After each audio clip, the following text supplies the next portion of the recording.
Iphigenia at Aulis. By Euripides.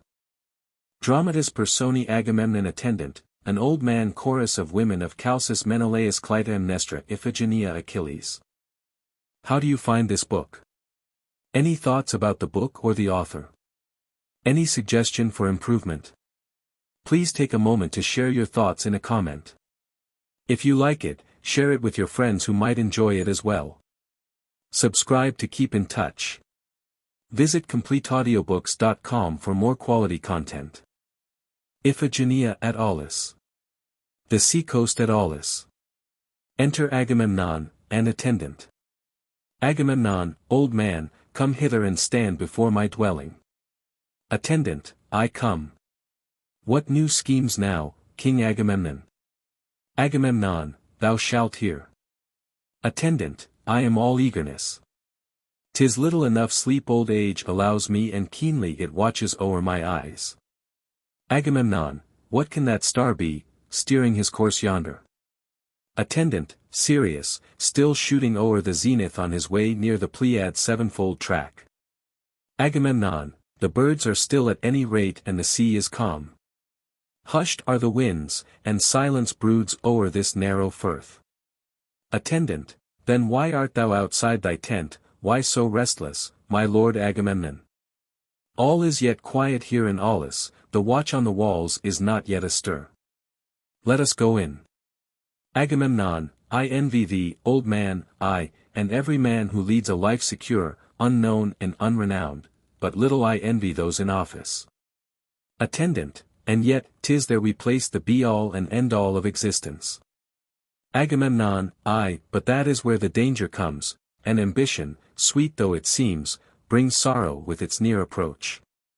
At one time the unsatisfied claims of heaven upset our life, at another the numerous peevish fancies of our subjects shatter it. Attendant, I like not these sentiments in one who is a chief. It was not to enjoy all blessings that Atreus begot thee, O Agamemnon, but thou must needs experience joy and sorrow alike, mortal as thou art.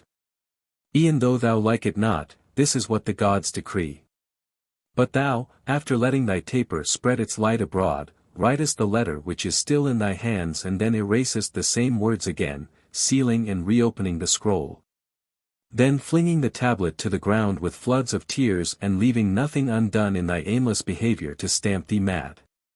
What is it troubles thee? What news is there affecting thee, my liege? Come, share with me thy story, to a loyal and trusty heart wilt thou be telling it. For Tyndareus sent me that day to form part of thy wife's dowry and to wait upon the bride with loyalty. Agamemnon, Leda, the daughter of Thestius, had 3 children, maidens, Phoebe, Clytemnestra my wife, and Helen. This last it was who had for wooers the foremost of the favored sons of Hellas, but terrible threats of spilling his rival's blood were uttered by each of them, should he fail to win the maid. Now the matter filled Tyndareus, her father, with perplexity. At length this thought occurred to him.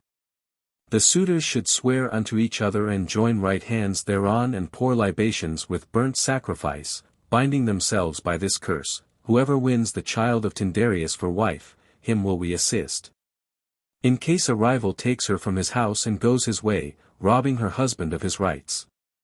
And we will march against that man in armed array and raze his city to the ground, Hellene no less than barbarian.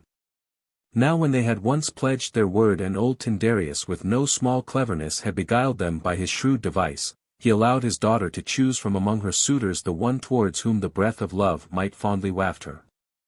Her choice fell on Menelaos, which she had never taken him. Anon there came to Lacedaemon from Phrygia's folk the man who, legend says, adjudged the goddesses' dispute, in robes of gorgeous hue, ablaze with gold, in true barbaric pomp. And he, finding Menelaos gone from home, carried Helen off with him to his steading on Ida, a willing paramour. Goaded to frenzy Menelaos flew through Hellas, invoking the ancient oath exacted by Tyndareus and declaring the duty of helping the injured husband. Whereat the chivalry of Hellas, brandishing their spears and donning their harness, came hither to the narrow straits of Aulis with armaments of ships and troops, with many a steed and many a car. And they chose me to captain them all for the sake of Menelaos, since I was his brother. Would that some other had gained that distinction instead of me. But after the army was gathered and come together, we still remained at Aulis weather-bound. And Chalkis, the seer, bade us in our perplexity sacrifice my own begotten child Iphigenia to Artemis, whose home is in this land, declaring that if we offered her, we should sail and sack the Phrygians' capital, but if we forbore, this was not for us. When I heard this, I commanded Talthybius with loud proclamation to disband the whole host, as I could never bear to slay daughter of mine. Whereupon my brother, bringing every argument to bear, persuaded me at last to face the crime. So I wrote in a folded scroll and sent to my wife, bidding her dispatch our daughter to me on the pretense of wedding Achilles, at the same time magnifying his exalted rank and saying that he refused to sail with the Achaeans, unless a bride of our lineage should go to Phthia. Yes, this was the inducement I offered my wife, inventing, as I did, a sham marriage for the maiden. Of all the Achaeans we alone know the real truth, Chalkis, Odysseus, Menelaos and myself. But that which I then decided wrongly, I now rightly countermand again in this scroll, which thou, old man, hast found me opening and resealing beneath the shade of night. Up now and away with this missive to Argos, and I will tell thee by word of mouth all that is written herein, the contents of the folded scroll, for thou art loyal to my wife and house.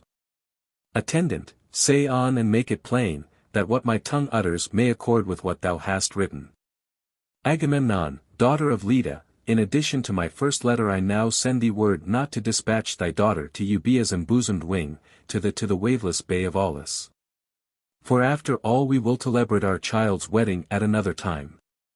Attendant, and how will Achilles, cheated of his bride, curb the fury of his indignation against thee and thy wife? Agamemnon, here also is a danger. Attendant, tell me what thou meanest. Agamemnon, it is but his name, not himself, that Achilles is lending, knowing nothing of the marriage or of my scheming or my professed readiness to betroth my daughter to him for a husband's embrace.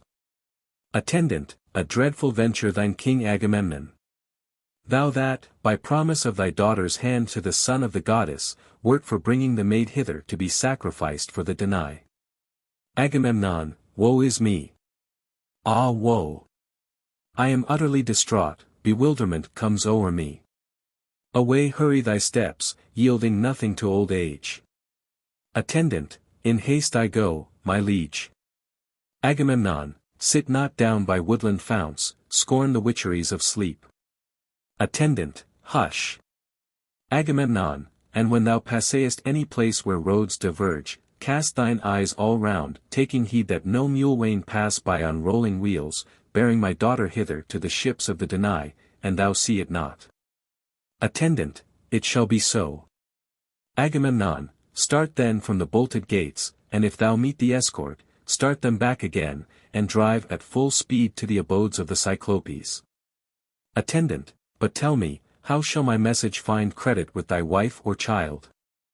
Agamemnon, preserve the seal which thou bearest on this scroll. Away! Already the dawn is growing grey, lighting the lamp of day yonder and the fire of the sun's 4 steeds, help me in my trouble.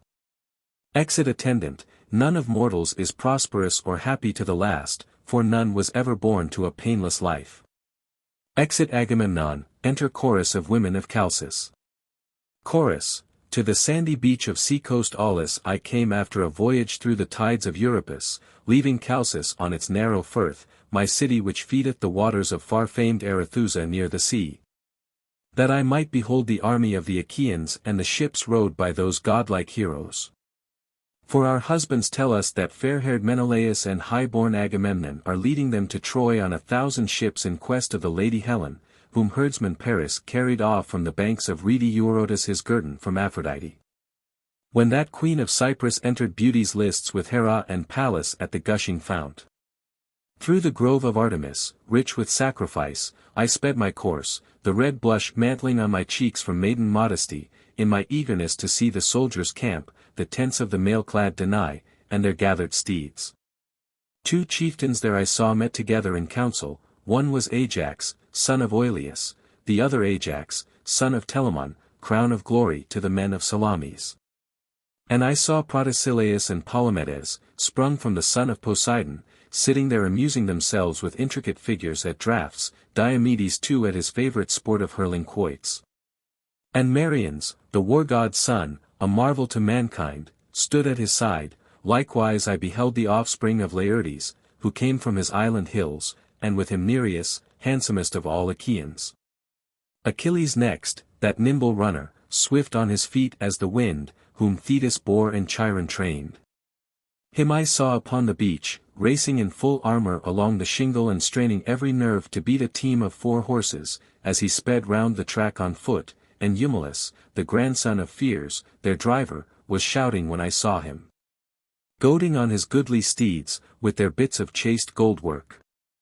Whereof the centre pair, that bore the yoke, had dappled coats picked out with white, while the trace horses, on the outside, facing the turning post in the course, were bays with spotted fetlocks.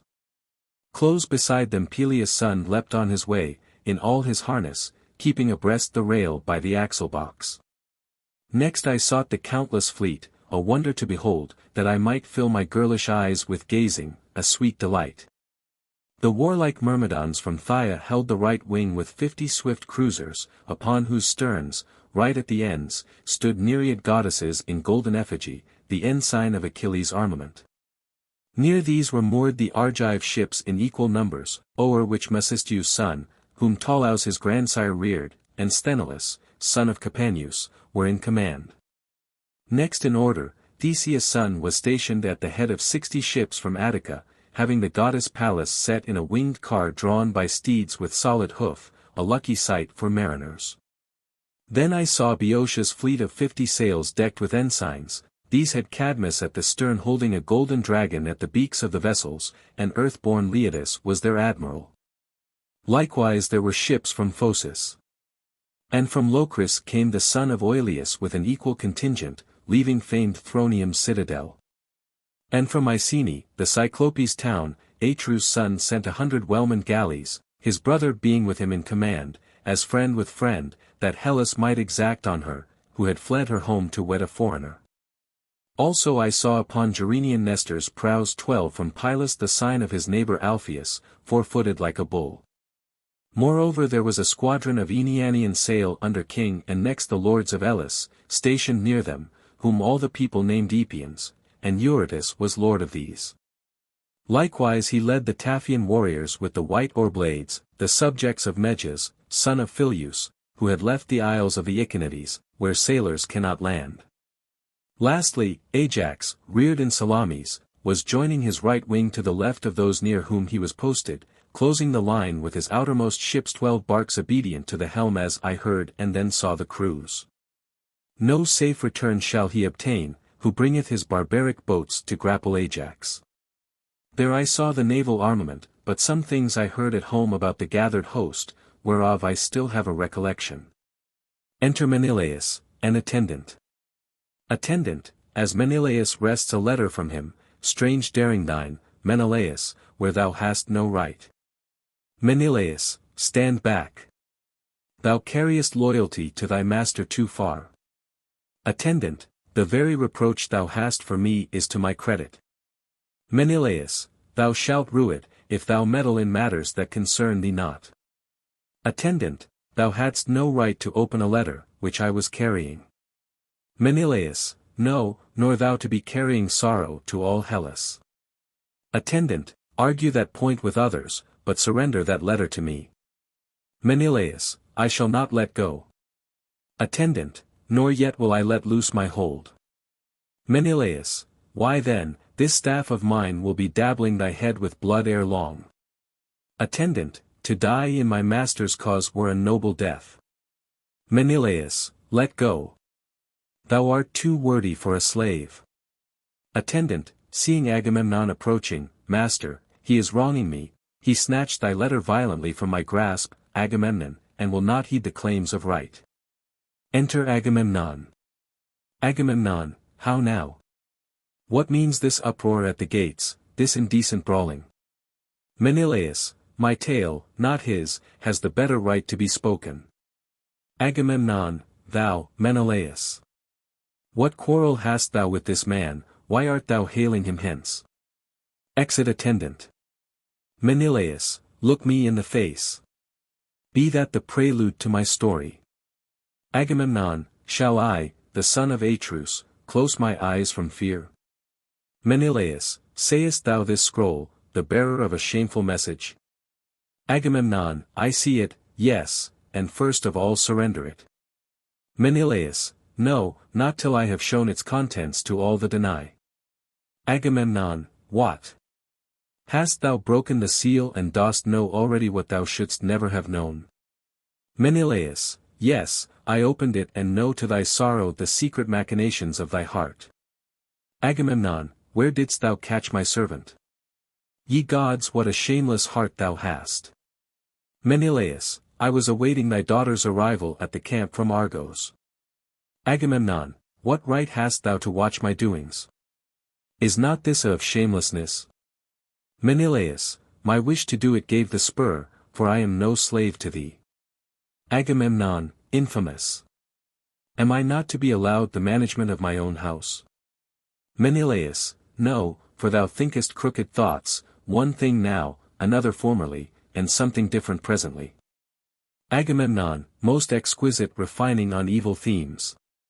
A hateful thing the tongue of cleverness. Menelaos, aye, but a mind unstable is an unjust possession, disloyal to friends. Now I am anxious to test thee, and seek not thou from rage to turn aside from the truth, nor will I on my part overstrain the case. Thou rememberest when thou wert all eagerness to captain the Danai against Troy, making a pretense of declining, though eager for it in thy heart, how humble thou wert then. Taking each man by the hand and keeping open doors for every fellow townsman who cared to enter, affording each in turn a chance to speak with thee, even though some desired it not, seeking by these methods to purchase popularity from all bidders. Then when thou hadst secured the command, there came a change over thy manners, thou wert no longer so cordial before to whilom friends, but hard of access, seldom to be found at home. But the man of real worth ought not to change his manners in the hour of prosperity, but should then show himself most staunch to friends, when his own good fortune can help them most effectually. This was the first cause I had to reprove thee, for it was here I first discovered thy villainy, but afterwards, when thou camest to Aulis with all the gathered hosts of Hellas, thou wert of no account, no.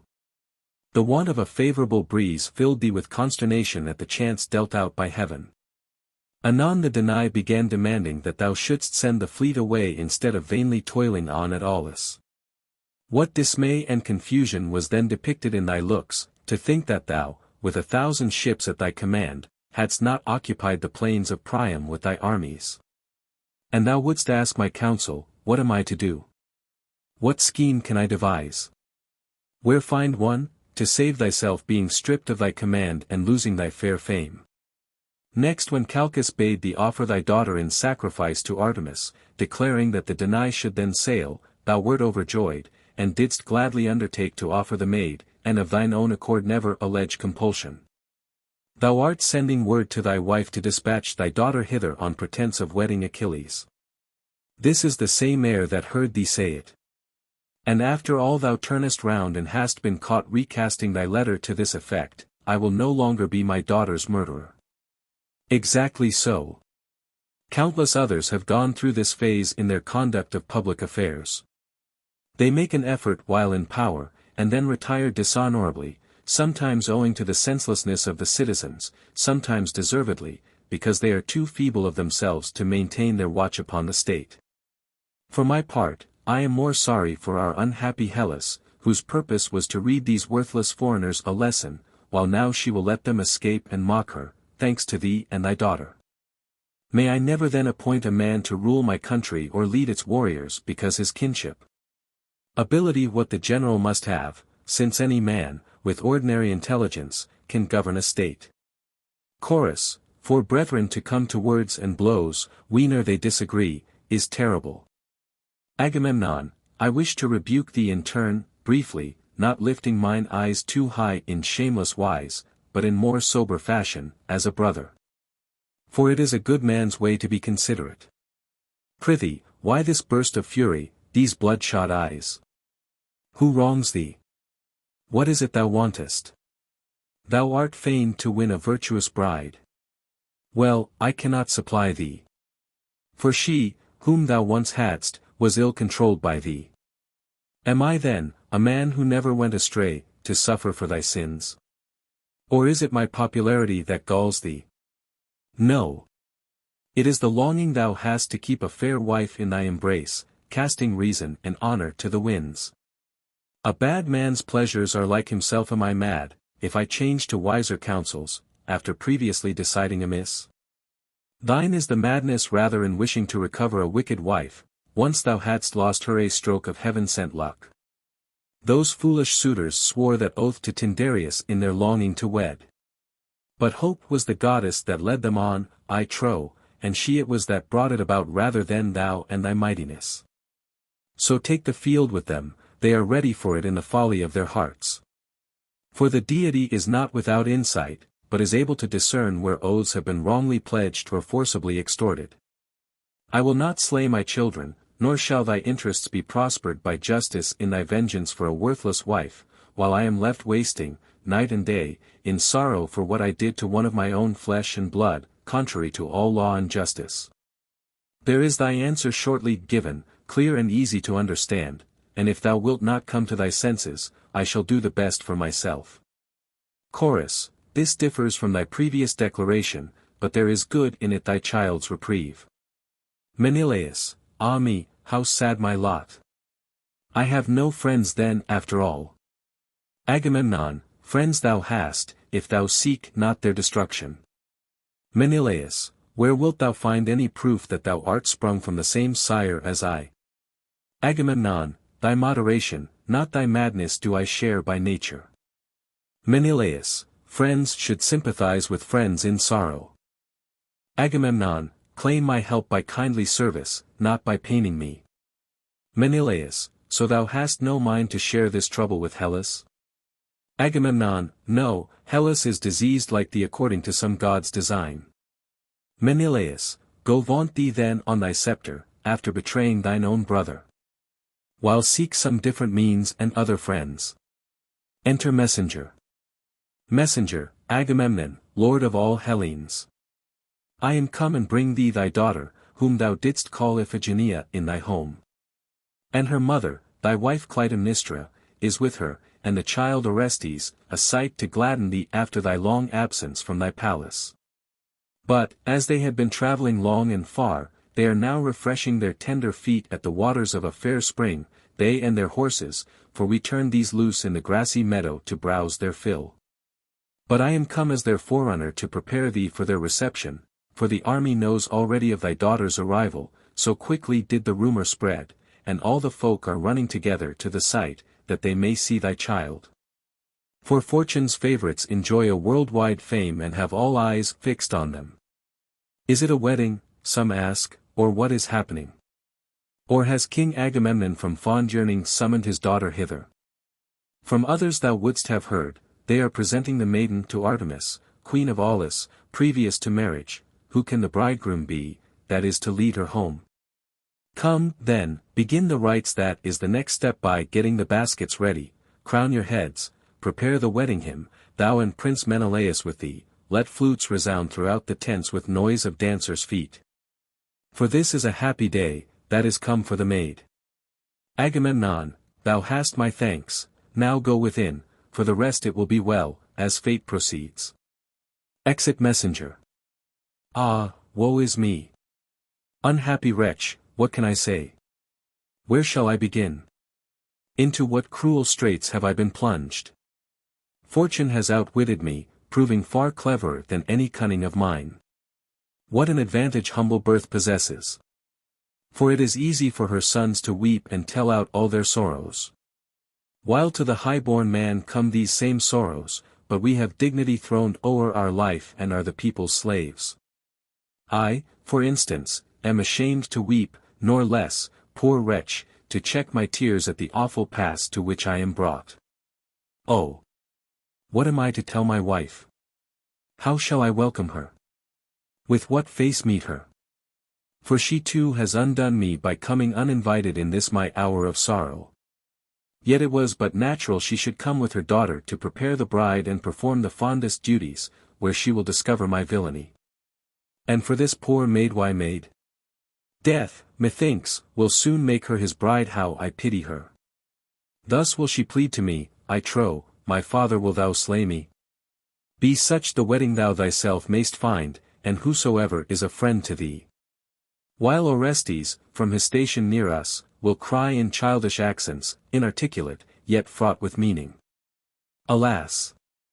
To what utter ruin Paris, the son of Priam, the cause of these troubles, has brought me by his union with Helen. Chorus, I pity her myself, in such wise as a woman, and she a stranger, may bemoan the misfortunes of royalty. Menelaos, offering his hand, thy hand, brother. Let me grasp it. Agamemnon, I give it. Thine is the victory, mine the sorrow.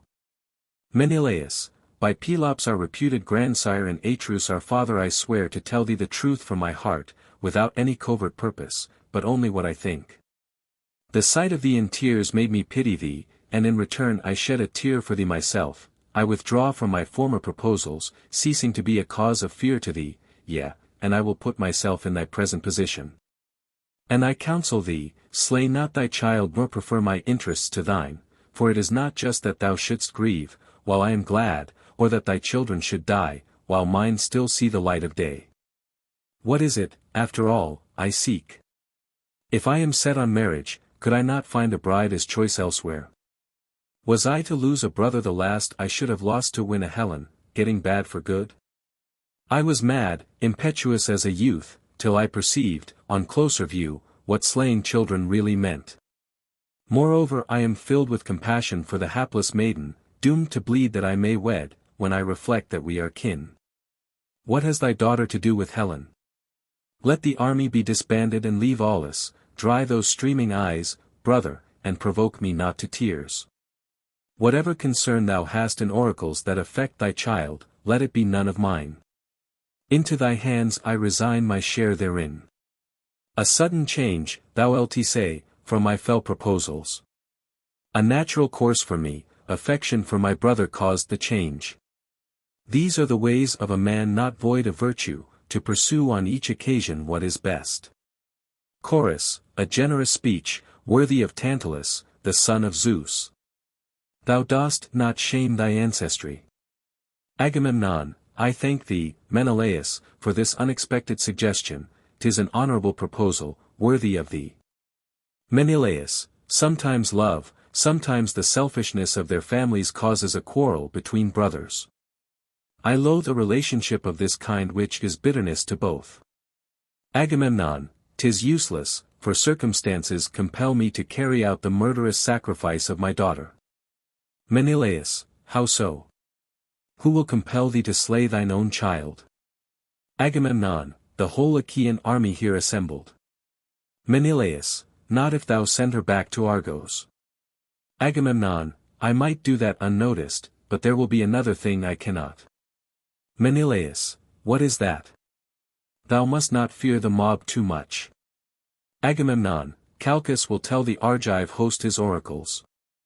Menelaos, not if he be killed ere that an easy matter. Agamemnon, the whole tribe of seers is a curse with its ambition. Menelaos, yes, and good for nothing and useless, when amongst us. Agamemnon, has the thought, which is rising in my mind, no terrors for thee? Menelaos, how can I understand thy meaning, unless thou declare it? Agamemnon, the son of Sisyphus knows all. Menelaos, Odysseus cannot possibly hurt us. Agamemnon, he was ever shifty by nature, siding with the mob. Menelaos, true, he is enslaved by the love of popularity, a fearful evil. Agamemnon, bethink thee then, will he not arise among the Argives and tell them the oracles that Chalkis delivered, saying of me that I undertook to offer Artemis a victim, and after all am proving false? Then, when he has carried the army away with him, he will bid the Argives slay us and sacrifice the maiden, and if I escape to Argos, they will come and destroy the place, razing it to the ground, Cyclopean walls and all. That is my trouble. Woe is me! To what straits heaven has brought me at this pass. Take one precaution for me, Menelaos, as thou goest through the host, that Clytemnestra learn this not, till I have taken my child and devoted her to death, that my affliction may be attended with the fewest tears. Turning to the chorus. And you, ye stranger dames, keep silence. Exeunt Agamemnon and Menelaos. Chorus. Happy they who find the goddess come in moderate might, sharing with self-restraint in Aphrodite's gift of marriage and enjoying calm and rest from frenzied passions, while Orion the love god, golden-haired, stretches his charmed bow with arrows twain, and one is aimed at happiness, the other at life's confusion. O Lady Cypress, Queen of Beauty! Far from my bridal bower I ban the last. Be mine delight in moderation and pure desires, and may I have a share in love, but shun excess therein. Men's natures vary, and their habits differ, but true virtue is always manifest. Likewise the training that comes of education conduces greatly to virtue. For not only is modesty wisdom, but it has also the rare grace of seeing by its better judgment what is right, whereby glory, ever young, is shed o'er life by reputation. A great thing it is to follow virtue's footsteps for women in their secret loves, while in men again an inborn sense of order, shown in countless ways, adds to a city's greatness. Thou camest, O Paris, to the place where thou wert reared to herd the kine amid the white heifers of Ida, piping in foreign strain and breathing on thy reeds an echo of the Phrygian airs Olympus played. Full-uddered cows were browsing at the spot where that verdict, twixt goddesses was awaiting thee the cause of thy going to Hellas to stand before the ivory palace, kindling love in Helen's tranced eyes and feeling its flutter in thine own breast. Whence the fiend of strife brought Hellas with her chivalry and ships to the towers of Troy. Oh! Great is the bliss the great enjoy. Behold Iphigenia, the king's royal child, and Clytemnestra, the daughter of Tyndareus, how proud their lineage! How high their pinnacle of fortune! These mighty ones, whom wealth attends, are very gods in the eyes of less favored folk. Halt we here, maidens of Chalcis, and lift the queen from her chariot to the ground without stumbling, supporting her gently in our arms, with kind intent, that the renowned daughter of Agamemnon but just arrived may feel no fear. Strangers ourselves, avoid we aught that may disturb or frighten the strangers from Argos. Enter Clytemnestra and Iphigenia. Clytemnestra, I take this as a lucky omen, thy kindness and auspicious greeting, and have good hope that it is to a happy marriage I conduct the bride. To attendants, take from the chariot the dowry I am bringing for my daughter and convey it within with careful heed. My daughter, leave the horse-drawn car, planting thy faltering footstep delicately. To the chorus, maidens, take her in your arms and lift her from the chariot, and let one of you give me the support of her hand, that I may quit my seat in the carriage with fitting grace. Some or you stand at the horses' heads. For the horse has a timid eye, easily frightened. Here take this child Orestes, son of Agamemnon, babe as he still is. What? Sleeping, little one, tired out by thy ride in the chariot? Awake to bless thy sister's wedding. For thou, my gallant boy, shalt get by this marriage a kinsman gallant as thyself, the Nereid's godlike offspring. Come hither to thy mother, my daughter, Iphigenia, and seat thyself beside me, and stationed near show my happiness to these strangers. Yes, come hither and welcome the sire thou lovest so dearly. Hail! My honored lord, King Agamemnon. We have obeyed thy commands and are come. Enter Agamemnon. Iphigenia, throwing herself into Agamemnon's arms, be not wroth with me, mother, if I run from thy side and throw myself on my father's breast. O my father! I long to outrun others and embrace thee after this long while, for I yearn to see thy face, be not wroth with me. Clytemnestra, thou mayst do so, daughter, for of all the children I have borne, thou hast ever loved thy father best. Iphigenia, I see thee, father, joyfully after a long season. Agamemnon, and I thy father thee, thy words do equal duty for both of us. Iphigenia, all hail, father. Thou didst well in bringing me hither to thee. Agamemnon, I know not how I am to say yes or no to that, my child. Iphigenia, ha! how wildly thou art looking, spite of thy joy at seeing me. Agamemnon, a man has many cares when he is king and general too. Iphigenia, be mine, all mine today, turn not unto moody thoughts. Agamemnon, why so I am, all thine today, I have no other thought. Iphigenia, then smooth thy knitted brow, unbend and smile. Agamemnon, lo! My child, my joy at seeing thee is even as it is. Iphigenia, and hast thou then the teardrop streaming from thy eyes? Agamemnon, Ave, for long is the absence from each other, that avults us.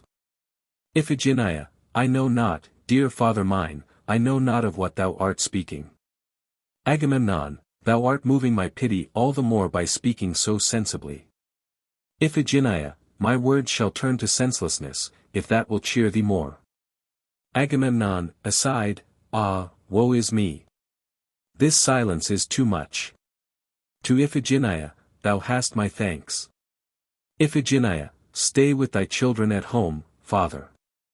Agamemnon, my own wish. But to my sorrow I may not humor it. Iphigenia, ruin sees their warring and the woes of Menelaos.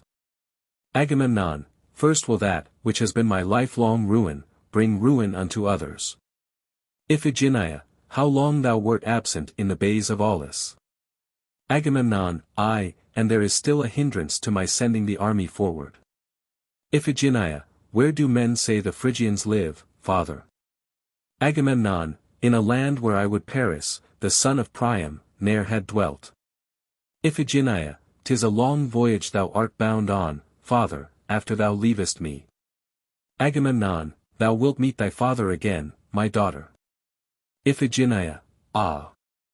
Would it were seemly that thou shouldst take me as a fellow voyager. Agamemnon, thou too hast a voyage to make to a haven where thou wilt remember thy father. Iphigenia, shall I sail thither with my mother or alone? Agamemnon, all alone, without father or mother. Iphigenia, what? Hast thou found me a new home, father? Agamemnon, enough of this. 'Tis not for girls to know such things. Iphigenia, speed home from Troy, I pray thee, father, as soon as thou hast triumphed there. Agamemnon, there is a sacrifice have first to offer here. Iphigenia, yea, 'tis thy duty to heed religion with aid of holy rites. Agamemnon, thou wilt witness it, for thou wilt be standing near the laver.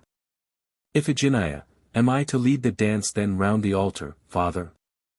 Agamemnon, aside, I count thee happier than myself because thou knowest nothing. To Iphigenia, go within into the presence of maidens, after thou hast given me thy hand and one sad kiss, on the eve of thy lengthy sojourn far from thy father's side. Bosom, cheek, and golden hair.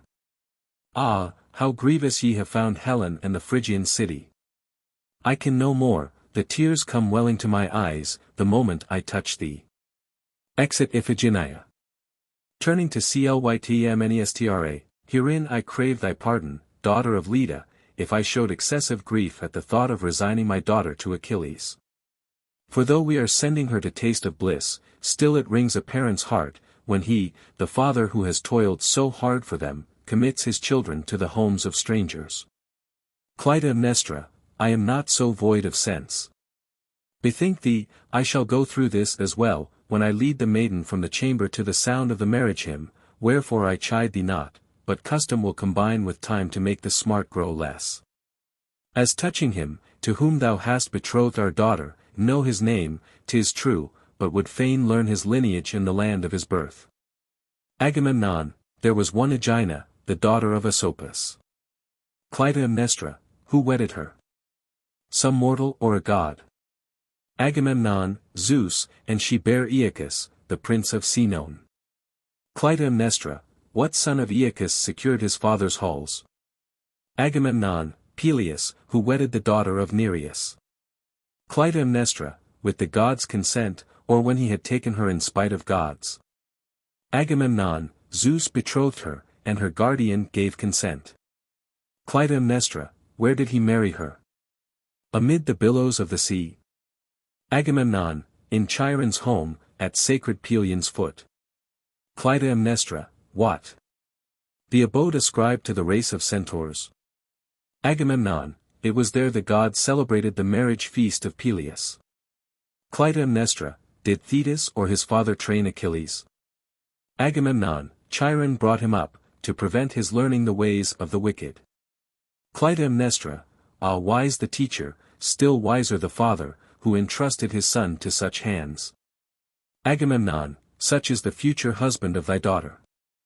Clytemnestra, a blameless lord, but what city in Hellas is his? Agamemnon, he dwells on the banks of the river Apidanus, in the borders of Phthia. Clytemnestra, wilt thou convey our daughter thither? Agamemnon, he who takes her to himself will see to that. Clytemnestra, happiness attend the pair. Which day will he marry her? Agamemnon, as soon as the full moon comes to give its blessing. Clytemnestra, hast thou already offered the goddess a sacrifice to usher in the maiden's marriage? Agamemnon, I am about to do so, that is the very thing I was engaged in. Clytemnestra, wilt thou celebrate the marriage feast thereafter?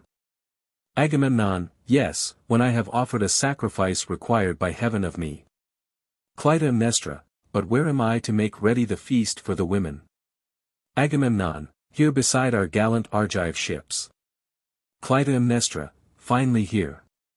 But still I must, good come of it for all that. Agamemnon, I will tell thee, lady, what to do, so obey me now. Clytemnestra, wherein? For I was ever wont to yield thee obedience. Agamemnon, here, where the bridegroom is, will. Clytemnestra, which of my duties will ye perform in the mother's absence? Agamemnon, give thy child away with help of Danae. Clytemnestra, and where am I to be the while? Agamemnon, get thee to Argos, and take care of thy unwed daughters. Clytemnestra, and leave my child. Then who will raise her bridal torch? Agamemnon, I will provide the proper wedding torch. Clytemnestra, that is not the custom, but thou thinkest lightly of these things. Agamemnon, it is not good thou shouldst be alone among a soldier crowd. Clytemnestra, it is good that a mother should give her own child away. Agamemnon, aye, and that those maidens at home should not be left alone. Clytemnestra, they are in safe keeping, pent in their maiden bowers. Agamemnon, obey. Clytemnestra, nay, by the goddess queen of Argos. Go, manage matters out of doors, but in the house it is my place to decide what is proper for maidens at their wedding. Exit. Agamemnon, woe is me. My efforts are baffled, I am disappointed in my hope, anxious as I was to get my wife out of sight, foiled at every point, I form my plots and subtle schemes against my best beloved. But I will go, in spite of all, with Chalkis the priest, to inquire the goddess's good pleasure, fraught with ill luck as it is to me, and with trouble to Hellas. He who is wise should keep in his house a good and useful wife or none at all. Exit. Chorus. They say the Hellenes' gathered host will come in arms aboard their ships to Simois with its silver eddies, even to Ilium, the plain of Troy beloved by Phoebus.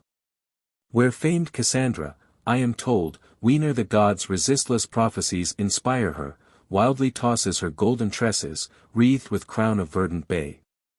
And on the towers of Troy and round her walls shall Trojans stand, when sea-borne troops with brazen shields row in on shapely ships to the channels of the Simois, eager to take Helen, the sister of that heavenly pair whom Zeus begot, from Priam. And bear her back to Hellas by toil of Achaea's shields and spears. Encircling Pergamus, the Phrygians' town, with murderous war around her stone-built towers, dragging men's heads backward to cut their throats, and sacking the citadel of Troy from roof to base, a cause of many tears to maids and Priam's wife. And Helen, the daughter of Zeus, shall weep in bitter grief, because she left her lord. Oh! Ne'er may there appear to me or to my children's children the prospect which the wealthy Lydian dames and Phrygia's brides will have, as at their looms they hold converse, say who will pluck this fair blossom from her ruined country. Tightening his grasp on lovely tresses till the tears flow. 'Tis all through thee, the offspring of the long-necked swan. If indeed it be a true report that Leda bare thee to a winged bird, when Zeus transformed himself thereto, or whether, in the pages of the poets, fables have carried these tales to men's ears idly, out of season. Enter Achilles. Achilles, where in these tents is Achaea's general? Which of his servants will announce to him that Achilles, the son of Peleus, is at his gates seeking him? For this delay at the Euripides is not the same for all of us. There be some, for instance, who, though still unwed, have left their houses desolate and are idling here upon the beach, while others are married and have children. So strange the longing for this expedition that has fallen on their hearts by heaven's will. My own just plea must I declare, and whoso else hath any wish will speak for himself. Though I have left Pharsalia and Peleus, still I linger here by reason of these light breezes at the Euripides, restraining my myrmidons, while they are ever instant with me saying, Why do we tarry, Achilles? How much longer must we count the days to the start for Ilium? Do something, if thou art so minded, else lead home thy men, and wait not for the tardy action of these Atridae. Enter Clytemnestra. Clytemnestra, hail to thee, son of the Nereid goddess. I heard thy voice from within the tent and therefore came forth. Achilles, O modesty revered! Who can this lady be whom I behold, so richly dowered with beauty's gifts? Clytemnestra, no wonder thou knowest me not, seeing I am one thou hast never before set eyes on. I praise thy reverent address to modesty. Achilles, who art thou, and wherefore art thou come to the mustering of the Danai thou, a woman, to a fenced camp of men? Clytemnestra, the daughter of Leda my name Clytemnestra, and my husband King Agamemnon. Achilles, well and shortly answered on all important points. But it ill befits that I should stand talking to women. Clytemnestra, stay, why seek to fly? Give me thy hand, a prelude to a happy marriage. Achilles, what is it thou sayest? I give thee my hand. Were I to lay a finger where I have no right, I could ne'er meet Agamemnon's eye. Clytemnestra, the best of rights hast thou, seeing it is my child thou wilt wed, O son of the sea goddess, whom Nereus begot. Achilles, what wedding dost thou speak of? Words fail me, lady. Can thy wits have gone astray and art thou inventing this? Clytemnestra, all men are naturally shy in the presence of new relations, when these remind them of their wedding. Achilles, lady, I have never wooed daughter of thine, nor have the sons of Atreus ever mentioned marriage to me. Clytemnestra, what can it mean? Thy turn now to marvel at my words, for thine are passing strange to me. Achilles, hazard a guess, that we can both do in this matter, for it may be we are both correct in our statements. Clytemnestra, what?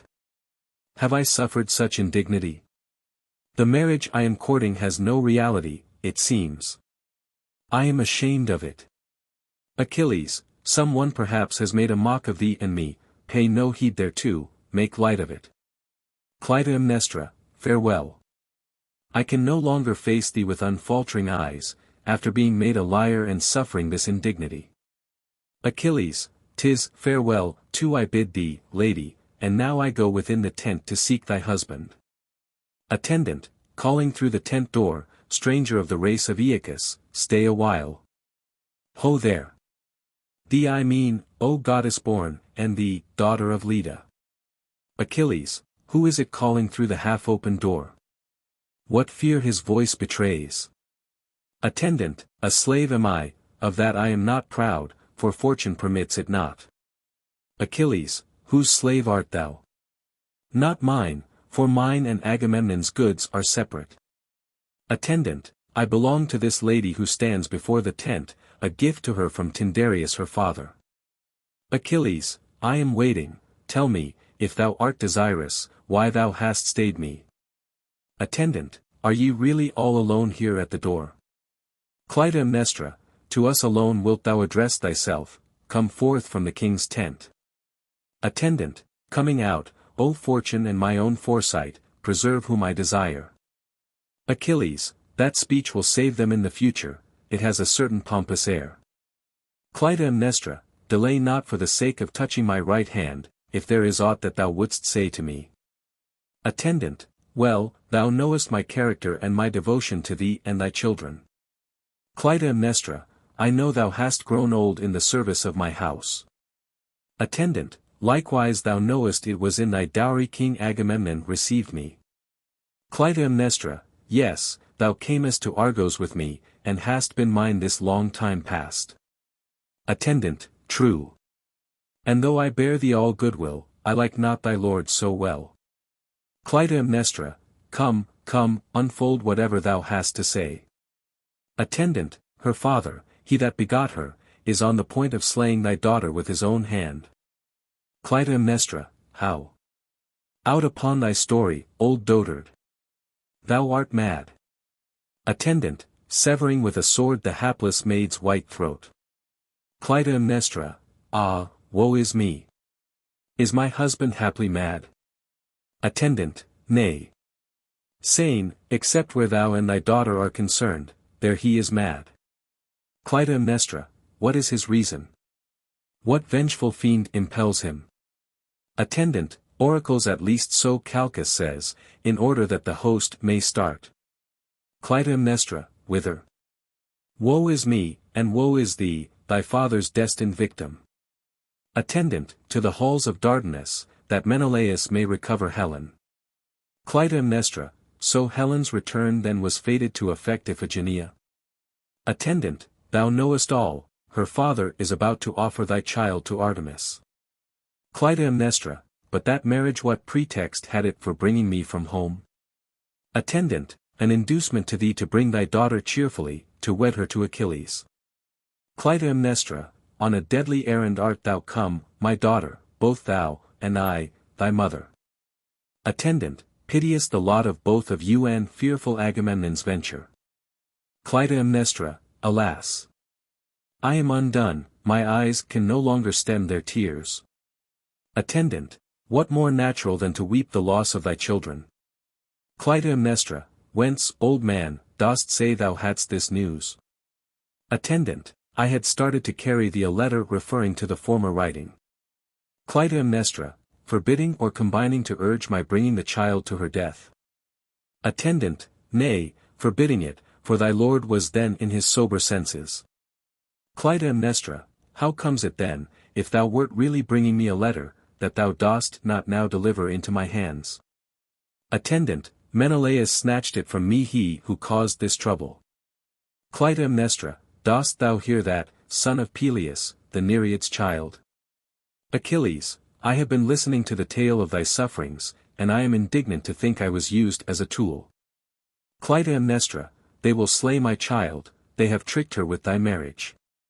Achilles, like thee I blame thy lord, nor do I view it with mere indifference. Clytemnestra, no longer will I let shame prevent my kneeling to thee, immortal to one goddess born, why do I affect reserve? Whose interests should I consult before my child's? Throwing herself before Achilles. Oh! Help me, goddess born, in my sore distress, and her that was called thy bride in vain, 'tis true, yet called she was. For thee it was I wreathed her head and led her forth as if to marriage, but now it is to slaughter I am bringing her. On thee will come reproach because thou didst not help her. For though not wedded to her, yet wert thou the loving husband of my hapless maid in name at any rate. By thy beard, right hand, and mother too I do implore thee, for thy name it was that worked my ruin, and thou art bound to stand by that. Except thy knees I have no altar whereunto to fly, and not a friend stands at my side. Thou hast heard the cruel abandoned scheme of Agamemnon. And I, a woman, am come, as thou sayest, to a camp of lawless sailor folk, bold in evil's cause, though useful when they list, wherefore if thou boldly stretch forth thine arm in my behalf, our safety is assured, but if thou withhold it, we are lost. Chorus, a wondrous thing is motherhood, carrying with it a potent spell, wherein all share, so that for their children's sake they will endure affliction. Achilles, my proud spirit is stirred to range aloft, but it has learnt to grieve in misfortune and rejoice in high prosperity with equal moderation. For these are the men who can count on ordering all their life aright by wisdom's rules. True, There are cases where 'tis pleasant not to be too wise, but there are others, where some store of wisdom helps. Brought up in godly Chiron's halls myself, I learnt to keep a single heart, and provided the Atridae lead aright, I will obey them. But when they cease therefrom, no more will I obey. Nay, but here and in Troy I will show the freedom of my nature, and, as far as in me lies, do honor to Ares with my spear. Thee, lady, who hast suffered so cruelly from thy nearest and dearest, will I, by every effort in a young man's power, set right, investing thee with that amount of pity, and never shall thy daughter, after being once called my bride, die by her father's hand. For I will not lend myself to thy husband's subtle tricks, no. For it will be my name that kills thy child, although it wieldeth not the steel. Thy own husband is the actual cause, but I shall no longer be guiltless, if, because of me and my marriage, this maiden perishes, she that hath suffered past endurance and been the victim of affronts most strangely undeserved. So am I made the poorest wretch in Argos, I a thing of naught, and Menelaus counting for a man. No son of Peleus I, but the issue of a vengeful fiend, if my name shall serve thy husband for the murder. Nay. By Nereus, who begot my mother Thetis, in his home amid the flowing waves, never shall King Agamemnon touch thy daughter, no. Not even to the laying of a fingertip upon her robe. Else will Sipylus, that frontier town of barbarism, the cradle of those chieftains' line, be henceforth a city indeed, while Thyia's name will nowhere find mention. Chalkis, the seer, shall rue beginning the sacrifice with his barley meal and lustral water. Why, what is a seer? A man who with luck tells the truth sometimes, with frequent falsehoods, but when his luck deserts him, collapses then and there. It is not to secure a bride that I have spoken thus, there be maids unnumbered eager to have my love, no. But King Agamemnon has put an insult on me. He should have asked my leave to use my name as a means to catch the child, for it was I chiefly who induced Clytemnestra to betroth her daughter to me. Verily I had yielded this to Hellas, if that was where our going to Ilium broke down.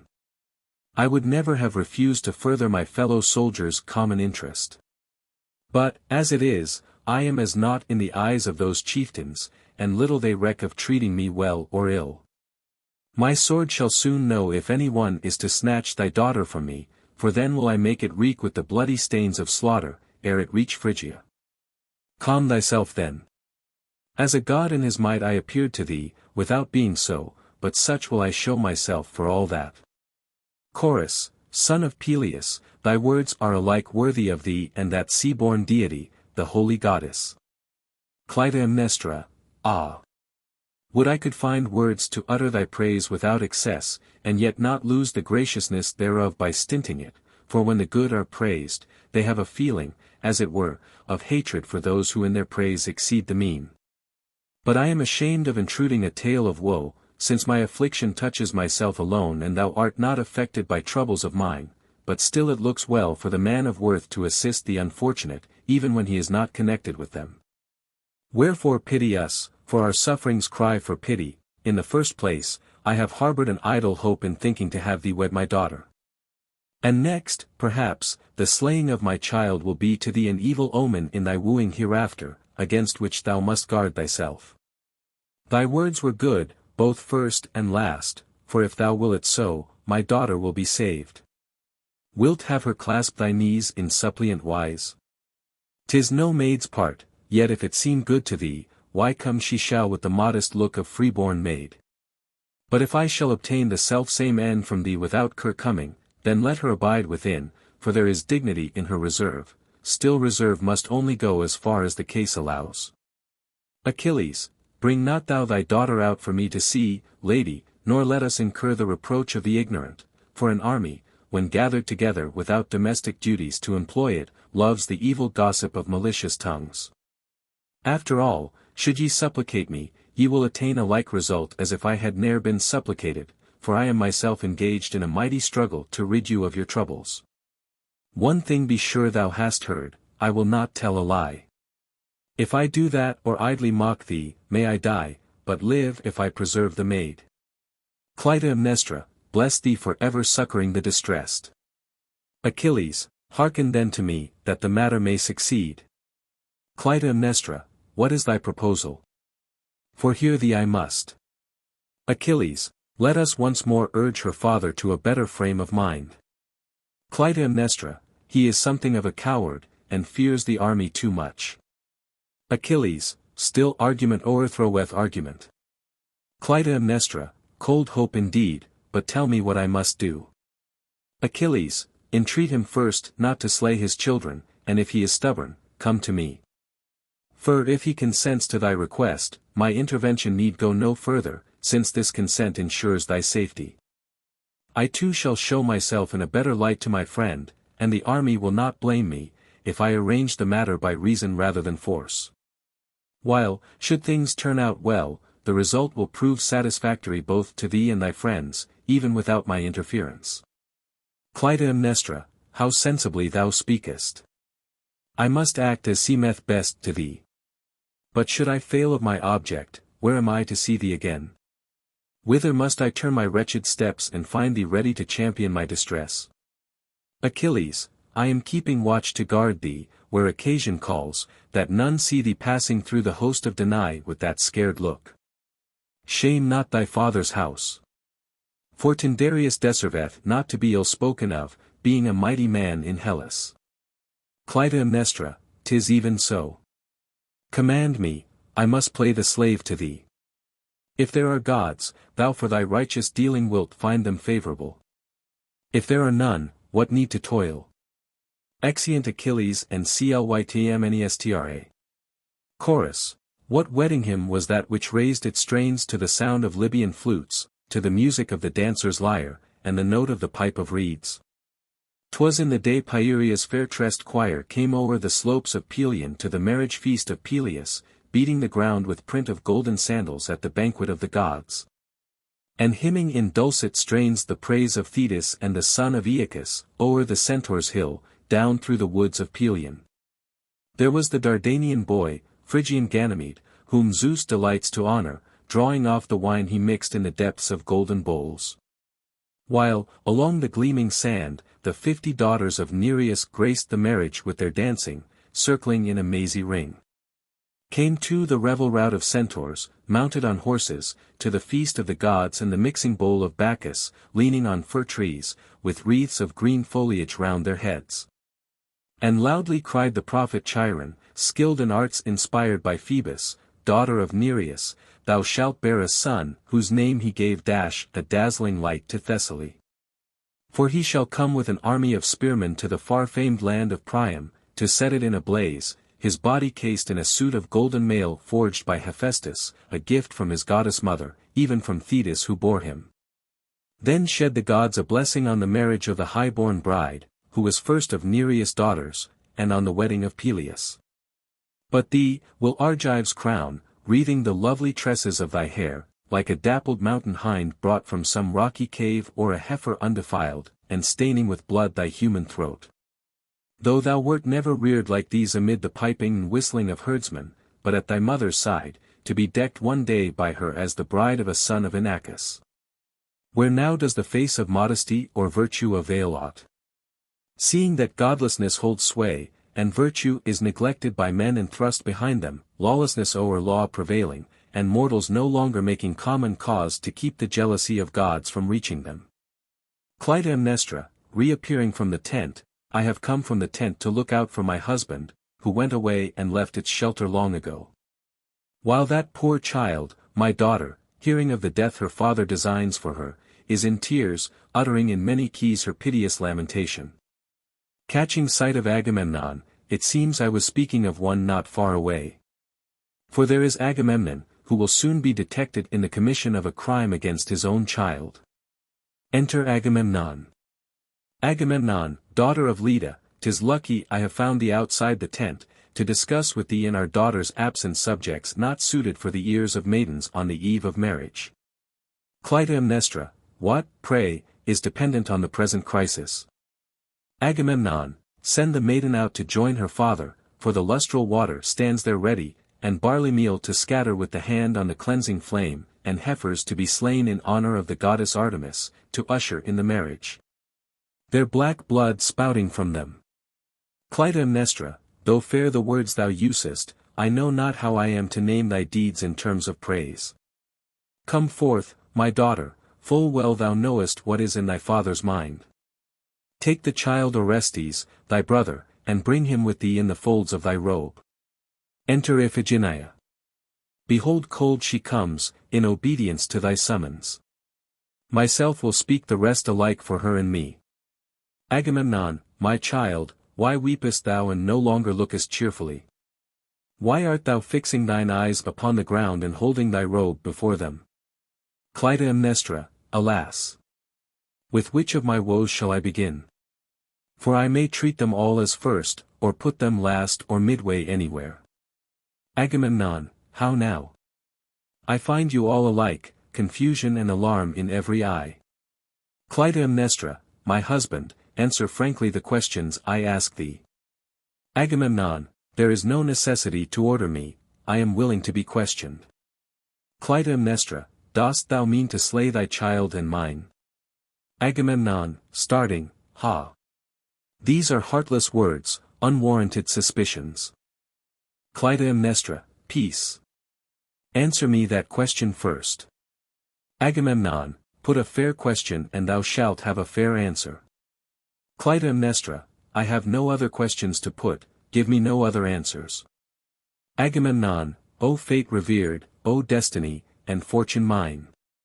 Clytemnestra, I, and mine and this maid's too, the three share one bad fortune. Agamemnon, whom have I injured? Clytemnestra, dost thou ask me this question?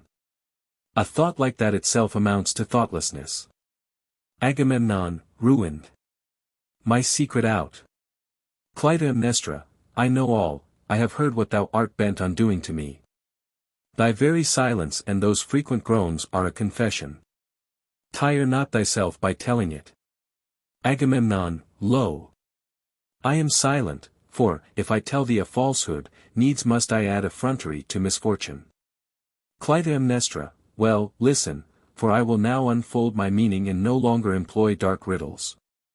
In the first place to reproach thee first with this it was not of my own free will but by force that thou didst take and wed me, after slaying Tantalus, my former husband, and dashing my babe on the ground alive. When thou hadst torn him from my breast with brutal violence. Then, when those two sons of Zeus, who were likewise my brothers, came flashing on horseback to war with thee, Tyndareus, my aged sire, rescued thee because of thy suppliant prayers, and thou in turn hadst me to wife. Once reconciled to thee upon this footing, thou wilt bear me witness I have been a blameless wife to thee and thy family, chaste in love, an honor to thy house, that so thy coming in might be with joy and thy going out with gladness. And 'tis seldom a man secures a wife like this, though the getting of a worthless woman is no rarity.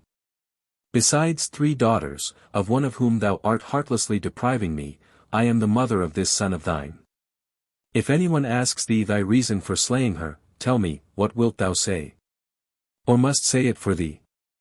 It is that Menelaos may recover Helen. An honorable exchange, indeed, to pay a wicked woman's price in children's lives.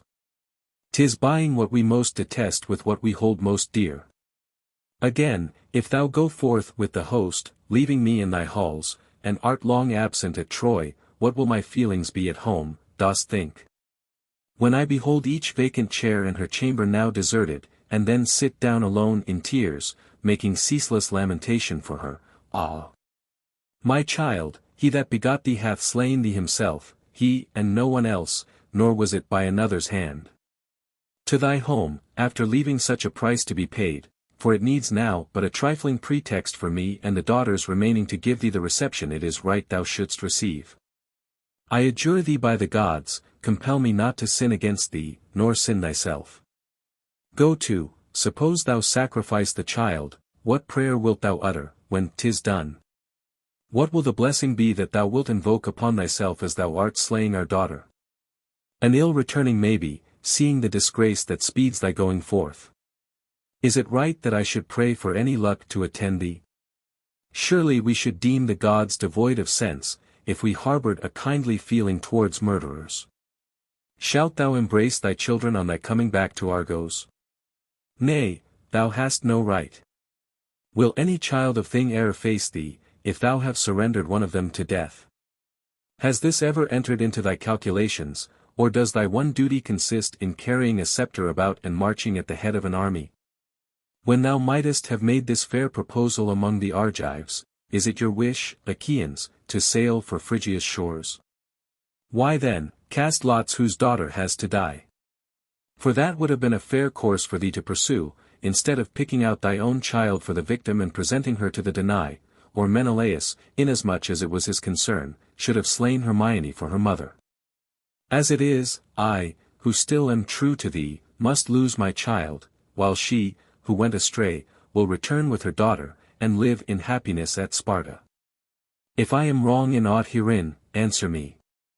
But if my words have been fairly urged, do not still slay thy child, who is mine too, and thou wilt be wise. Chorus, hearken to her Agamemnon, for to join in saving thy children's lives is surely a noble deed, none would gainsay this. Iphigenia, had I the eloquence of Orpheus, my father, to move the rocks by chanted spells to follow me, or to charm by speaking whom I would, I had resorted to it. But as it is, I'll bring my tears the only art I know. For that I might attempt. And about thy knees, in suppliant wise, I twine my limbs, these limbs thy wife here bore. Destroy me not before my time, for sweet is to look upon the light, and force me not to visit scenes below. I was the first to call thee father, thou the first to call me child, the first was I to sit upon thy knee and give and take the fond caress.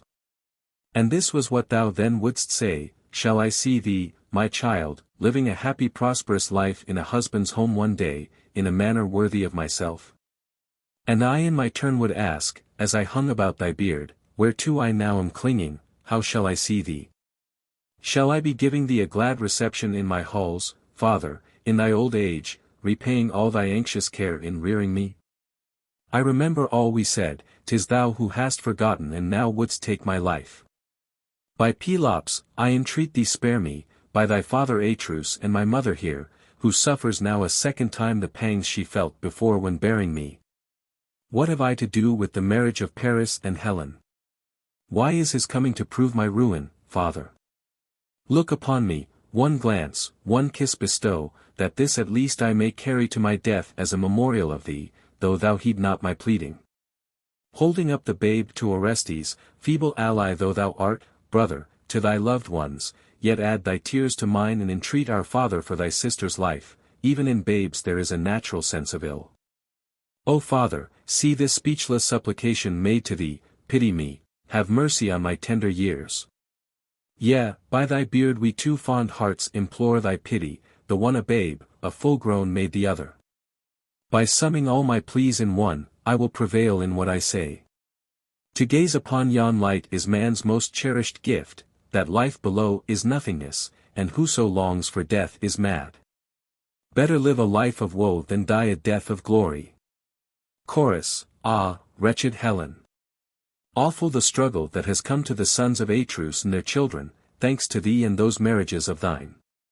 Agamemnon, while loving my own children, I yet understand what should move my pity and what should not, I were a madman else. 'Tis terrible for me to bring myself to this, nor less terrible is it to refuse, daughter, for I must fare the same. Ye see the vastness of Vaughan naval host, and the numbers of bronze-clad warriors from Hellas, who can neither make their way to Ilium's towers nor raise the far-famed citadel of Troy, unless I offer thee according to the word of Chalkis the seer. Some mad desire possesses the host of Hellas to sail forthwith to the land of the barbarians, and put a stop to the rape of wives from Hellas, and they will slay my daughters in Argos as well as you and me, if I disregard the goddess's behests. It is not Menelaos who hath enslaved me to him, child, nor have I followed wish of his, nay, 'tis Hellas, for whom I must sacrifice thee whether I will or no, to this necessity I bow my head. For her freedom must be preserved, as far as any help of thine, daughter, or mine can go, nor must they, who are the sons Hellas, be pillaged of their wives by barbarian robbery. Agamemnon, rushes from the stage. Clytemnestra, my child, ye stranger ladies. Woe is me for this thy death.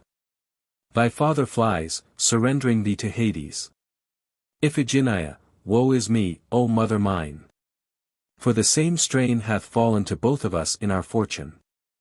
No more for me the light of day. No more the beams of yonder sun. Woe for that snow-beat glen in Phrygia and the hills of Ida, where Priam once exposed a tender babe, torn from his mother's arms to meet a deadly doom, e'en Paris, called the child of Ida in the Phrygians' town. Would Priam ne'er had settled him, the herdsman reared amid the herds, beside that water crystal clear, where are fountains of the nymphs and their meadow rich with blooming flowers, where hyacinths and rosebuds blow for goddesses to gather. Hither one day came Pallas and Cypris of the subtle heart, Hera too and Hermes messenger of Zeus Cypris, proud of the longing she causes, Pallas of her prowess. And Hera of her royal marriage with King Zeus to decide a hateful strife about their beauty, but it is my death, maidens fraught, 'tis true, with glory to the deny that Artemis has received as an offering, before they begin the voyage to Ilium. O mother, mother! He that begot me to this life of sorrow has gone and left me all alone. Ah! Woe is me! A bitter, bitter sight for me was Helen, evil Helen. To me now doomed to bleed and die, slaughtered by an impious sire. I would this Aulis had never received in its havens here the sterns of their bronze-beaked ships, the fleet which was speeding them to Troy. And would that Zeus had never breathed on the Euripides a wind to stop the expedition, tempering, as he doth, a different breeze to different men, so that some have joy in setting sail, and sorrow some, and others hard constraint. To make some start and others stay and others furl their sails. Full of trouble then, it seems, is the race of mortals, full of trouble verily, and 'tis ever fate's decree that man should find distress. Woe! Woe to thee, thou child of Tyndareus, for the suffering and anguish sore, which thou art causing the deny. Chorus, I pity thee for thy cruel fate, a fate I would thou ne'er hadst met. Iphigenia, O mother that bare me! I see a throng of men approaching. Clytemnestra, it is the goddess born thou sayest, child, for whom thou camest hither. Iphigenia, calling into the tent, open the tent door to me, servants, that I may hide myself. Clytemnestra, why seek to fly, my child? Iphigenia, I am ashamed to face Achilles. Clytemnestra, wherefore? Iphigenia, the luckless ending to our marriage causes me to feel abashed. Clytemnestra, no time for affectation now in face of what has chanced. Stay then, reserve will do no good, if only we can. Enter Achilles. Achilles, daughter of Leda, lady of sorrows. Clytemnestra, no misnomer that. Achilles, a fearful cry is heard among the Argives. Clytemnestra, what is it? Tell me. Achilles, it concerns thy child. Clytemnestra, an evil omen for thy words. Achilles, they say her sacrifice is necessary. Clytemnestra, and is there no one to say a word against them? Achilles, indeed I was in some danger myself from the tumult. Clytemnestra, in danger of what? Kind sir. Achilles, of being stoned. Clytemnestra, surely not for trying to save my daughter. Achilles, the very reason. Clytemnestra, who would have dared to lay a finger on thee? Achilles, the men of Hellas, one and all. Clytemnestra, were not thy Myrmidon warriors at thy side? Achilles, they were the first who turned against me.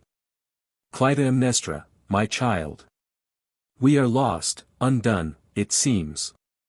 Achilles, they taunted me as the man whom marriage had enslaved. Clytemnestra, and what didst thou answer them? Achilles, I craved the life of her I meant to wed. Clytemnestra, justly so. Achilles, the wife her father promised me. Clytemnestra, I, and sent to fetch from Argos. Achilles, but I was overcome by clamorous cries. Clytemnestra, truly the mob is a dire mischief. Achilles, but I will help thee for all that. Clytemnestra, wilt thou really fight them single-handed? Achilles, dost see these warriors here, carrying my arms? Clytemnestra, bless thee for thy kind intent. Achilles, Well, I shall be blessed. Clytemnestra, then my child will not be slaughtered now. Achilles, no, not with my consent at any rate. Clytemnestra, but will any of them come to lay hands on the maid? Achilles, thousands of them, with Odysseus at their head. Clytemnestra, the son of Sisyphus. Achilles, the very same. Clytemnestra, acting for himself or by the army's order. Achilles, by their choice and his own. Clytemnestra, an evil choice indeed, to stain his hands in blood. Achilles, but I will hold him back. Clytemnestra, will he seize and bear her hence against her will? Achilles, aye, by her golden hair no doubt. Clytemnestra, what must I do, when it comes to that? Achilles, keep hold of thy daughter. Clytemnestra, be sure that she shall not be slain, as far as that can help her. Achilles, believe me, it will come to this. Iphigenia, mother, hear me while I speak, for I see that thou art wroth with thy husband to no purpose. 'Tis hard for us to persist in impossibilities. Our thanks are due to this stranger for his ready help. But thou must also see to it that he is not reproached by the army, leaving us no better off and himself involved in trouble. Listen, mother, hear what thoughts have passed across my mind. I am resolved to die. And this I fain would do with honor, dismissing from me what is mean. Towards this now, mother, turn thy thoughts, and with me weigh how well I speak. To me the whole of mighty Hellas looks, on me the passage o'er the sea depends. On me the sack of Troy, and in my power it lies to check henceforth barbarian raids on happy Hellas, if ever in the days to come they seek to seize her daughters, when once they have atoned by death for the violation of Helen's marriage by Paris. All this deliverance will my death ensure, and my fame for setting Hellas free will be a happy one. Besides, I have no right at all to cling too fondly to my life, for thou didst not bear me for myself alone, but as a public blessing to all Hellas. What? Shall countless warriors, armed with shields, those myriads sitting at the oar, find courage to attack the foe and die for Hellas, because their fatherland is wronged, and my one life prevent all this? What kind of justice is that? Could I find a word in answer? Now turn we to that other point. It is not right that this man should enter the lists with all Argos or be slain fox a woman sake. Better a single man should see the light than 10,000 women. If Artemis is minded to take this body, am I, a weak mortal, to thwart the goddess? Nay, that were impossible. To Hellas I resign it, offer this sacrifice and make an utter end of Troy. This is my enduring monument. Marriage, motherhood, and fame, all these is it to me. And it is but right, mother, that Hellenes should rule barbarians, but not barbarians Hellenes, those being slaves, while these are free. Chorus, thou playest a noble part, maiden. But sickly are the whims of fate and the goddess. Achilles, daughter of Agamemnon, some god was bent on blessing me, could I but have won thee for my wife. In thee I reckon Hellas happy, and thee in Hellas. For this that thou hast said is good and worthy of thy fatherland, since thou, abandoning a strife with heavenly powers, which are too strong for thee, has fairly weighed advantages and needs. But now that I have looked into thy noble nature, I feel still more a fond desire to win thee for my bride. Look to it, for I would fain serve thee and receive thee in my halls. And witness Thetis, how I grieve to think I shall not save thy life by doing battle with the Danai. Reflect, I say, a dreadful ill is death. Iphigenia, this I say, without regard to anyone. Enough that the daughter of Tyndareus is causing wars and bloodshed by her beauty, then be not slain thyself, sir stranger, nor seek to slay another on my account, but let me, if I can, save Hellas. Achilles, heroic spirit. I can say no more to this, since thou art so minded, for thine is a noble resolve, why should not one avow the truth? Yet will I speak, for thou wilt haply change thy mind. That thou mayst know then what my offer is, I will go and place these arms of mine near the altar, resolved not to permit thy death but to prevent it.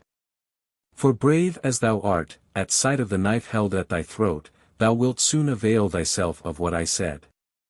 So I will not let thee perish through any thoughtlessness of thine, but will go to the temple of the goddess with these arms and await thy arrival there. Exit Achilles. Iphigenia, mother, why so silent, thine eyes wet with tears? Clytemnestra, I have reason, woe is me, to be sad at heart. Iphigenia, forbear, make me not a coward, here in one thing obey me. Clytemnestra, say what it is, my child, for at my hands thou shalt ne'er suffer injury.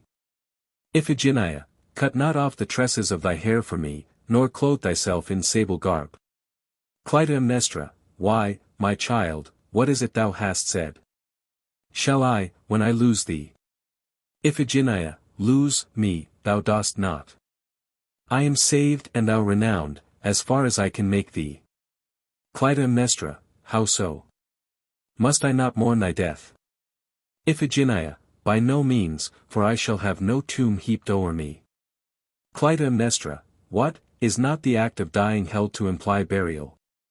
Iphigenia, the altar of the goddess, Zeus's daughter, will be my tomb. Clytemnestra, well, my child, I will let thee persuade me, for thou sayest well. Iphigenia, I, as one who prospereth and doeth Hellas service. Clytemnestra, what message shall I carry to thy sisters? Iphigenia, put not mourning raiment on them either. Clytemnestra, but is there no fond message I can give the maidens from thee? Iphigenia, yes, my farewell words, and promise me to rear this babe Orestes to manhood. Clytemnestra, press him to thy bosom, 'tis thy last look. Iphigenia, O thou that art most dear to me! Thou hast helped thy friends as thou hadst means. Clytemnestra, is there anything I can do to pleasure thee in Argos? Iphigenia, yes, hate not my father, thy own husband. Clytemnestra, fearful are the trials through which he has to go because of thee. Iphigenia, it was against his will he ruined me for the sake of Hellas. Clytemnestra, ah! But be employed base treachery, unworthy of a truce. Iphigenia, who will escort me hence, before my hair is torn?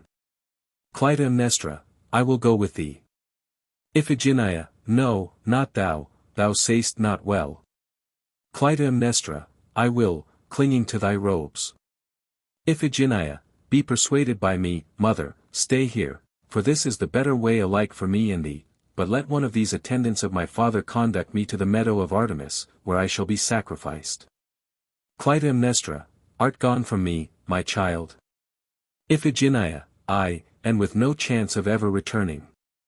Clytemnestra, leaving thy mother? Iphigenia, yes, as thou sayest, undeservedly. Clytemnestra, hold. Leave me not. Iphigenia, I cannot let thee shed a tear. Exit Clytemnestra. To the chorus.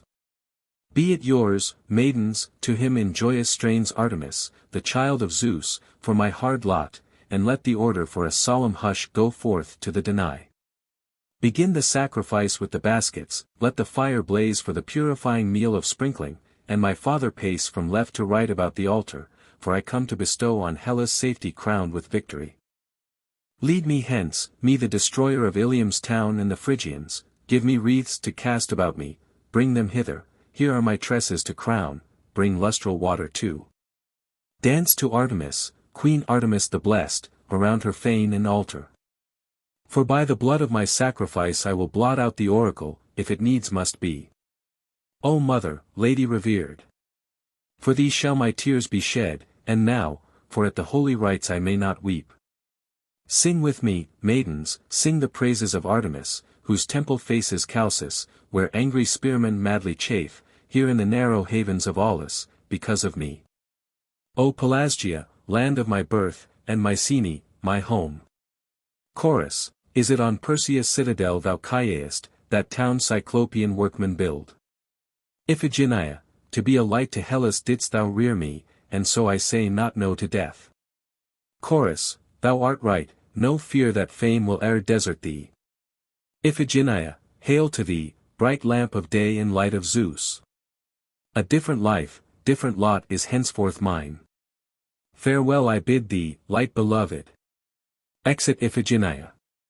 Chorus, behold the maiden on her way, the destroyer of Ilium's town and its Phrygians, with garlands twined about her head, and drops of lustral water on her, soon to besprinkle with her gushing blood the altar of a murderous goddess. What time her shapely neck is severed. For thee fair streams of a father's pouring lustral waters are in store, for the Achaea's host is waiting, eager to reach the citadel of Ilium. But let us celebrate Artemis, the daughter of Zeus, queen among the gods, as if upon some happy chance. O lady revered, delighting in human sacrifice, send on its way to Phrygia's land the host of the Hellenes, to Troy's abodes of guile, and grant that Agamemnon may wreathe his head with deathless fame. A crown of fairest glory for the spearmen of Hellas. Enter messenger. Messenger, come forth, O Clytemnestra, daughter of Tyndareus, from the tent, to hear my news. Enter Clytemnestra. Clytemnestra, I heard thy voice and am come in sad dismay and fearful dread, not sure but what thou hast arrived with tidings of some fresh trouble for me besides the present woe. Messenger, nay, rather would I unfold to thee a story strange and marvellous about thy child. Clytemnestra, delay not, then, but speak at once. Messenger, dear mistress, thou shalt learn all clearly.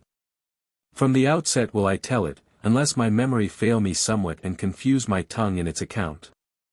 As soon as we reached the grove of Artemis, the child of Zeus, and the meadows gay with flowers, where the Achaean troops were gathered, bringing thy daughter with us, forthwith the Argive host began assembling.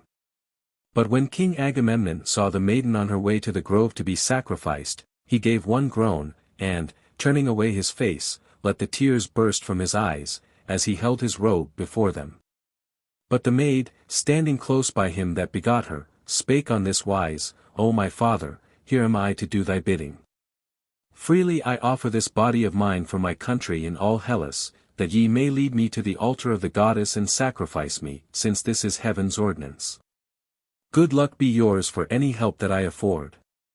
And may ye obtain the victor's gift and come again to the land of your fathers. So then let none of the Argives lay hands on me, for I will bravely yield my neck without a word. She spake. And each man marveled, as he heard the maiden's brave, unflinching speech. But in the midst up stood Talthybius, for his this duty was, and bade the host refrain from word or deed. And Chalkis, the seer, drawing a sharp sword from out its scabbard, laid it in a basket of beaten gold, crowning the maiden's head the while. Then the son of Peleus, taking the basket and with it lustral water in his hand, ran round the altar of the goddess, uttering these words, O Artemis, thou child of Zeus, slayer of wild beasts, that wheelest thy dazzling light amid the gloom. Accept this sacrifice, which we, the host of the Achaeans and King Agamemnon with us, offer to thee, even pure blood from a beauteous maiden's neck. And grant us safe sailing for our ships and the sack of Troy's towers by our spears. Meantime the sons of Atreus and all the host stood looking on the ground, while the priest, seizing his knife, offered up a prayer and was closely scanning the maiden's throat to see where he should strike. 'Twas no slight sorrow filled my heart, as I stood by with bowed head, when lo! A sudden miracle. Each one of us distinctly heard the sound of a blow, but none saw the spot where the maiden vanished. Loudly the priest cried out, and all the host took up the cry at the sight of a marvel all unlooked for, due to some god's agency, and passing all belief, although 'twas seen. For there upon the ground lay a hind of size immense and passing fair to sec, gasping out her life, with whose blood the altar of the goddess was thoroughly bedewed. Whereon spake Chalkis thus his joy thou canst imagine. Ye captains of this leagued Achaean host, do ye see this victim, which the goddess has set before her altar, a mountain roaming hind? This is more welcome to her by far than the maid, that she may not defile her altar by shedding noble blood. Gladly has she accepted it and is granting us a prosperous voyage for our attack on Ilium. Wherefore take heart, sailors, each man of you, and away to your ships, for today must we leave the hollow bays of Aulis and cross the Aegean main. Then, when the sacrifice was wholly burnt to ashes in the blazing flame, he offered such prayers as were meet, that the army might win return. But me Agamemnon sends to tell thee this, and say what heaven-sent luck is his, and how he hath secured undying fame throughout the length of Hellas. Now I was there myself and speak as an eyewitness. Without a doubt thy child flew away to the gods. A truce then to thy sorrowing, and cease to be wroth with thy husband, for God's ways with man are not what we expect, and those whom he loves, he keepeth safe. Yea, for this day hath seen thy daughter dead and brought to life again. Exit Messenger. Chorus, what joy to hear these tidings from the messenger. He tells thee thy child is living still, among the gods. Clytemnestra, which of the gods, my child, hath stolen thee? How am I to address thee? How can I be sure that this is not an idle tale told to cheer me, to make me cease my piteous lamentation for thee? Chorus, lo! King Agamemnon approaches, to confirm this story for thee. Enter Agamemnon. Agamemnon, happy may we be counted, lady, as far as concerns our daughter, for she hath fellowship with gods in very sooth. But thou must take this tender babe and start for home, for the host is looking now to sail. Fare thee well. 'Tis long ere I shall greet thee on my return from Troy, may it be well with thee. Chorus, son of Atreus, start for Phrygia's land with joy and so return, I pray, after taking from Troy her fairest spoils. Exeunt omnes. The End.